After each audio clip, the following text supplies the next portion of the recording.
Hello friends, तर सर्वात आधी वेट चेक केलेला आहे. वेट थोडं स्टक वाटतं आहे. त्यानंतर मी ॲलोवेरा ज्यूस घेतलेला आहे. त्यानंतर डिटॉक्स ड्रिंकचं प्रिपरेशन करते आहे. इथे 3 टाईमचं मी डिटॉक्स ड्रिंक बनवते, जसं की मी आधी पण सांगितलेलं आहे.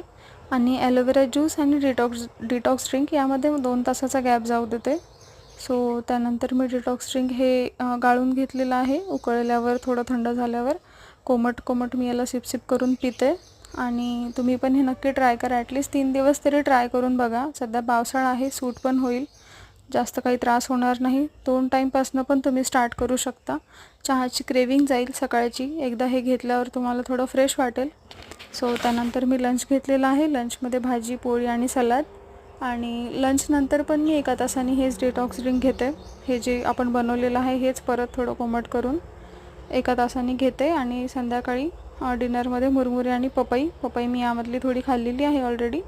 सो याच्यानंतर पण 1 तासाने किंवा 45 मिनिट्स नंतर डिटॉक्स ड्रिंक. आणि आज दुपारी मी 1 तास वॉकिंग केलेली आहे.